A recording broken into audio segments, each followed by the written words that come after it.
후에 업로드할 영상에서 설명하겠지만 최영희는 미국에서 프로레슬러 톰 라이스와 싸운 적도 없고 무에타이 룸피니 챔피언 블랙코브라와 싸운 적도 없습니다. 그리고 이 사실은 현재 일본의 무도 격투계와 그의 제자들은 이미 알고 있는 사실입니다. 그러나 1964년 그가 설립한 극진회관에서 나온 제자들이 세상에 뿌린 씨앗은 프로 격투 스포츠라는 나무가 되었고 또 한 번 우리의 추억 한켠에 자리 잡았습니다.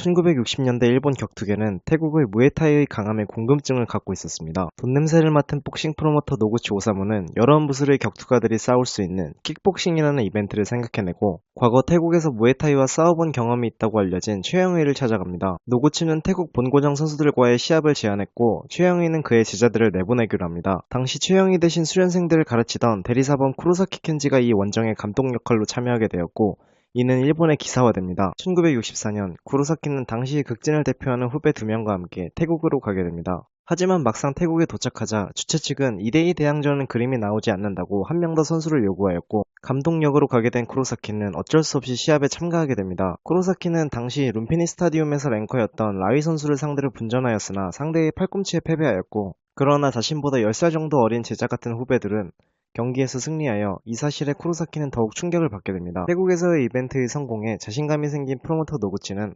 일본에서 킥복싱이라는 대회를 열었고 결과는 대흥행. 후에 킥복싱 애니메이션이 나올 정도로 60년대 중반부부터 킥복싱은 점차 인기 스포츠로 자리매김하기 시작합니다. 극진회관 내에서 사범으로서의 쿠로사키의 입지는 강했지만 패배 후 5년이 지나도 무에타이에 대한 감정은 사라지지 않았고 쿠로사키는 계속해서 무에타이와 가라데의 접점을 연구. 1969년 극진을 떠나 도쿄 메지로에 킥복싱 체육관 메지로짐을 설립하게 됩니다. 당시 일본의 킥복싱은 승부조작 시합에 태국인 유학생을 태국 낙무아이라고 속여 시합에 내보내는 등 프로레슬링 같은 쇼 비즈니스적인 모습이었습니다. 그러나 쿠로사키의 등장으로 킥복싱은 점차 무술, 무도로 탈바꿈하게 되는데 전투를 통해 배운 인생의 철학, 가치관이 무도가 되고 그런 무도가들의 실력을 시험하기 위해 시합이라는 형태로 나타나 시대와 환경에 맞추어 변화한 다른 무술, 격투기와 달리 킥복싱이라는 하나의 시합 이벤트가 먼저 존재하고 그에 맞춰서 무술, 킥복싱이라는 격투기가 만들어졌기 때문에 제대로 된 기술, 선수들의 육성 시스템도 존재하지 않았고 선수들에겐 돈이 아닌 동기, 추구해야 할 철학조차 존재할 수 없었습니다. 그렇게 극진의 용 야마자키 테루토모를 제외하면 태국의 무에타이 랭커를 이긴 선수는 거의 존재하지 않았습니다. 쿠로사키는 극진과 등을 돌려 이 킥복싱에 자신의 남은 인생을 걸었고 일본에서 갈고 닦아 일본의 것으로 태국 무에타이에 승리한다. 타도 무에타이라는 그의 개똥같은 철학이 일본 킥복싱계에 깃들게 됩니다. 쿠로사키의 제자들은 룸피니, 라자담넌 등 본고장 무에타이를 겨냥해 1일 10시간 연중 무회의 혹독한 단련을 견뎌냈고 쿠로사키가 극진을 떠나고 9년 뒤 마침내 그의 제자 후지와라 토시오가 태국 무에타이 2대 리그인 라자담넌 스타디움의 챔피언이 되는 데 성공하게 됩니다. 이때부터 화려한 조명 아래의 슈퍼스타, 태국의 낙무아에 도전하는 사무라이, 1970년대부터 일본의 킥복서는 크게 이 두 갈래로 나뉘게 됩니다. 잠시 시간을 과거로 돌려 쿠로사키가 극진의 사범으로 있을 당시 유도에 관심이 많았던 존 블루밍이라는 네덜란드 군인이 도장에 방문하게 되는데 실전 무도인 당시 극진의 매력에 심취해 그의 방문은 카라테 유학으로 이어지게 되었고 7년 후 네덜란드에 극진회관 지부를 차리고 쿠로사키를 초빙해 지도 또한 이어받았습니다. 무도가로서 그의 능력은 뛰어났고 네덜란드에서 존 블루밍의 입지는 커져나가 많은 네덜란드의 무도가들이 존 블루밍에게 지도를 받게 되는데 그들 중 킥복싱 체육관 차쿠라키짐을 설립하게 되는 토마릭, 쿠로사키의 도쿄 메지로짐에서 유학한 후 네덜란드에 같은 이름의 메지로짐을 설립하게 되는 얀 펄스가 있었고 이들은 후에 브랑코 시가틱, 어네스트 후스트, 피터 하츠, 레미 분야스키 등등 수많은 킥복서들을 길러냅니다. 쿠로사키가 떠나고 난 극진회관이었지만 최영의의 무도계의 영향력은 커져만 갔고 극진회관은 역시 날로 커져만 갔습니다. 최영의에겐 걱정거리가 있었습니다. 당수가 공수로 이름을 바꾸어 일본 본토에 전해지면서 매치기, 카타의 진정한 의미와 전술, 무기술 등을 잃어버린 것처럼 안면 타격 금지의 풀컨택트 룰을 만들어 시합화하여 세계화하는 건 단체의 홍보, 부흥면에선 너무나 성공적이었으나 그가 젊은 시절 제자들에게 알려준 오야마 가라테, 싸움 가라데라고 불리던 진정한 의미의 실전 가라데를 유지할 수 없게 되었기 때문입니다. 최영희가 처음 도장을 세운 당시 이케부쿠로라는 구의 상권은 야쿠자와의 마찰을 피할 수가 없는 곳이었고 최영희는 제자들에게 명분이 있는 싸움은 완전히 보고한다는 조건하에 용납해 주었기에 제자들 또한 다양한 실전을 경험하게 됩니다. 당시 대산도장 시절을 함께 보낸 와타나베 카즈이사라는 믿음직스러운 제자가 있었는데 작은 신장을 가졌으나 지금도 보통 3년은 걸리는 초단승단을 1년 만에 해낸 재능과 성실함에 극진회관의 설립도 와타나베의 아버지가 재단법인을 신청해 주었고 극진의 초대 사범대를 맡아 앞에 이야기한 아시아라, 존 블루밍 등 유명인 배우가 되는 후배들을 직접 육성하는 등 최영희는 극진의 중심에서 꾸준히 주력자 역할을 해준 와타나베에게 개인적으로 직접 연락하여 자신의 오에야마 카라테를 보존, 계승시켜줄 것을 부탁합니다. 와타나베에게는 키가 155cm밖에 안 되는 카토 시게오라는 제자 한 명이 있었는데 그는 작은 신장을 극복하기 위해 많은 노력을 했고 와타나베는 그런 카토를 정말 많이 아꼈습니다. 카토는 훌륭히 성장하여 극진의 지부장이 되었으나 그도 역시 1985년 극진을 탈퇴하여 킥복싱 체육관 후지짐을 세우게 됩니다. 카토는 극진을 탈퇴하기 전 자신이 아끼던 제자 한 명을 최영희에게 맡겼고 제일교포 2세이며 누구보다 극진을 사랑한 이 아이는 극진의 용 야마자키 테루토모의 눈에 띄어 그의 개인 지도를 받게 됩니다. 이 아이가 바로 최영희의 유언장에 따라 극진회관의 2대 관장이 되는 마츠이 쇼케이입니다. 죽기 전 최영희의 생각은 노인이 이끄는 부족은 반드시 멸망한다.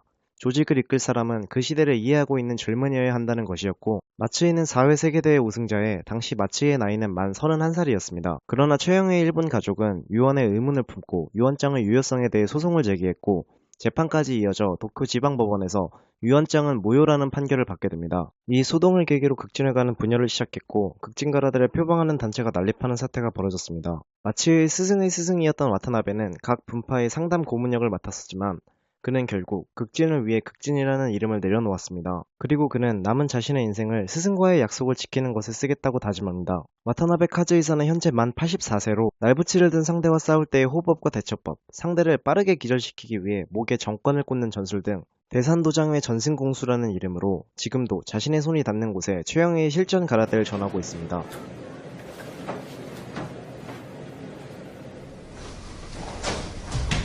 どうぞ。はい。それから次に脇腹。はい。そう。 그리고 와타나베 제자이자 마츠이의 스승이었던 카토의 킥복싱 체육관에 복싱 경험이 있는 개성있고 잘생긴 청년이 한 명 들어오게 되는데 카토는 그 청년을 프로 킥복서로 만들고 싶었고 카토는 고등학교를 갓 졸업한 그 청년에게 너는 천재야. 너 펀치 맞으면 다 쓰러져. 너 좀만 있으면 챔피언 된다라며 매일 부추겼습니다. 결국 그 청년은 자신을 진짜 천재라고 착각해 프로 킥복서가 되는데 이 청년이 바로 시합 순간 최고 시청률 31.6%를 달성한 K1이 낳은 최고의 슈퍼스타 고바야시 마사토입니다.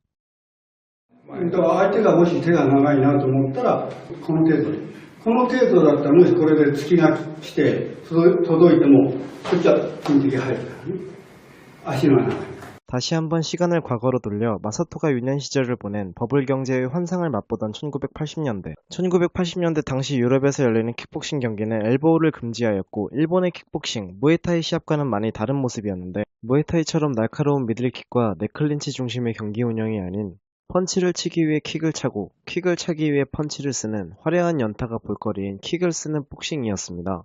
아시아라 히데유키의 제자였고 정도회관이라는 자신의 유파를 설립하여 자신이 주최하는 무도대회를 쇼 비즈니스로 승화시켜가던 이시이 카즈요시는 이런 유럽식 킥복싱이 버블 붕괴 이후의 사회적 불안을 안고 있는 일본, 복싱, 프로레슬링에 익숙한 90년대 일본인들에게 좋은 볼거리라고 생각하였고 서양의 장신 격투가들을 대거 영입하여 대형 입식 격투 이벤트 K1을 개최합니다. 초창기 90년대의 K1은 체급 제한이 없는 무제한급의 이종 격투기를 내세우며 승승장구하였고 이시이는 이 무제한급의 땜빵령 선수로 자신의 제자들을 무자비하게 내보내는 주먹구구식 운영이었지만 정도회관, 극진회관, 네덜란드의 메지로짐, 보스짐, 차쿠리키짐 등의 명문 소속의 선수들은 화려한 기량을 뽐내며 세계 어디서도 볼 수 없던 드라마를 보여주었고 K1은 90년대 최고의 격투 이벤트였습니다. K1을 중계하던 후지테레비는 강한 일본인 선수가 필요하다며 이시이 회장을 압박했고 이시이의 제자 중 제일 가는 재능의 소유자이자 양손 양발잡이였기에 이도류의 전설의 사무라이 무사시의 이름으로 데뷔한 모리 아키오도 무제한급 안에선 좋은 성적을 낼 수 없었습니다. K1의 주 수입은 자국 내 흥행, 시청률, 스폰스 광고였기에 K1이 더욱 성장하기 위해서는 일본인 챔피언이 필요했습니다. K1은 일본인이 활약할 가능성이 있는 체급 중 가장 높은 체급인 미들급을 기획했고 2002년 자국 내 꽃미남 킥복서 고바야시 마사토를 앞세워 K1 월드맥스를 신설. 마사토는 노력파형 선수였지만 자신을 연습 없이 밤마다 술 먹고 놀러다니는 천재형 파이터로 자신을 마케팅하였고 자신과 조금이라도 싸울 가능성이 있는 선수들과는 절대로 사적인 친분을 갖지 않는 등 체급을 떠나 스스로 일본 킥복서들의 공공의 적이 되었습니다. 독고다이의 거만한 천재, 잘생긴 외모, 펀치 연타가 특기인 화려한 스타일은 슈퍼스타의 탄생으로 이어졌고 남녀노소 폭넓은 시청자를 확보하게 됩니다. 이전 K1의 일본인 에이스는 무사시였지만 마사토의 등장 이후 마사토와 무사시의 대우는 하늘과 땅 차이였습니다. 그리고 그해 9월 프로레슬러이자 전 국회의원 안토니오 이노키와 K1 프라이드, 다이너마이트 썸머나이트 피버인 고쿠리츠라는 환상의 콜라보로 일본 국립경기장에서 격투기 역사상 최대인 9만 관중을 채웠고, 그해 K1 월드 그랑프리 결승전은 7만 관중을 채우는 등 K1은 프라이드와 함께 일본 격투계의 양대 산맥으로 승승장구. 12월 31일 연말에 가족들과 TV 앞에 모여 앉아 격투기를 보게 되는 독특한 문화를 만들게 됩니다. 그러나 그해 12월 K1의 설립자 이시이는 탈세 혐의로 검찰에 기소되고, 이때부터 K1의 어두운 그림자가 드리워집니다. 2003년 이시이 회장을 대신해 K1의 담당 프로듀서를 맡게 된 타니가와 사다하루는 프라이드와의 관계 악화를 야기시켰고, 크로캅을 시작으로 실력 있는 헤비급 선수들을 프라이드에 빼앗기고 맙니다. 타니가와가 선택한 프라이드에 대한 대항책은 초대형 선수를 영입하는 것으로 아케보노, 밥샵, 몬타냐 실바, 버터빈, 최용만 등 실력이 없어도 링에만 올려도 재밌는 선수들을 대거 영입하기 시작했고, 2003년 12월 31일 K1 연말 이벤트에서 이뤄진 밥샵 대 아케보노의 시합 시청률은 43%나 되었지만 K1은 더 이상 격투기 단체가 아니었습니다. 마사토는 K1 월드맥스 2003에서 우승한 후 한 번 더 우승하면 은퇴하겠다고 선언하였는데, K1은 마사토의 명예로운 은퇴를 위한 구색을 맞추기 위해 다양한 국가의 선수들을 영입하게 되고, 스토리상 태국인이 빠질 수 없기에 태국 무에타이 선수를 찾아 나섭니다. 너무 강하면 마사토가 우승할 수 없기에 K1은 뿌아까오 포프라묵이라는 이름으로 활동하던 태국 무에타이 신의 기대주 손밭 반차맥을 영입합니다. 뿌아까오는 본래 58kg급에서 활동하는 선수였기에 당시 뿌아까오와 시합했던 선수들은 모두 상대적으로 가벼운 그의 킥과 펀치에 방심하였으나, 그러나 무명의 뿌아까오의 레벨은 당시 K1 선수들보다 몇 수는 위였고, 여동생이 고등학교를 진학할 학비를 벌기 위해 K1에 참가한 뿌아까오는 체급을 초월한 네클린치, 니킥, 앞차기만으로 K1을 갈아 마셔버립니다. 그리고 2005년 프라이드에서 연패를 거듭하던 장신 선수를 영입한 게 하필 세미슐트였는데, 그 둘은 등장과 함께 K1을 집어삼켜버렸고, 미들급은 슈퍼스타 마사토의 우승 불가, 무제한급은 재미도 없고 인기도 없고 지지도 않고 매너만 있는 챔피언 때문에 흥행의 골머리를 앓게 됩니다. 결국 K1은 두 선수를 견제하기 위해 네클린치에서의 니킥 제한으로 롤까지 변경하였으나, 두 선수의 복싱이 더 강해지는 결과를 초래하였고, 결국 2006년 그 둘은 압도적인 기량을 뽐내며 다시 한번 챔피언에 오릅니다. 줄어드는 흥행에 K1이 산소호흡기라도 달아보려 했던 건 자국 내 슈퍼스타 마사토가 다시 한번 우승의 챔피언이 되는 드라마였고, 2007년 토너먼트 8강에서 마사토 개인의 노력에 빛을 발해 뿌아까오에게 판정으로 승리하게 되나, 뿌아까오전의 로우킥 데미지로 인해 결승에서 앤디 샤워에게 패배해 준우승을 하게 됩니다. 당시 K1은 8강부터 결승까지 같은 날 치루어졌었는데, 마사토는 하루에 2경기 정도가 좋다, 원매치라면 누구라도 이길 수 있다라는 뉘앙스로 인터뷰를 하였고, 2008년 K1은 이를 수용하여 8강 일정을 하나 앞으로 빼 4강부터 결승 토너먼트를 진행하였습니다.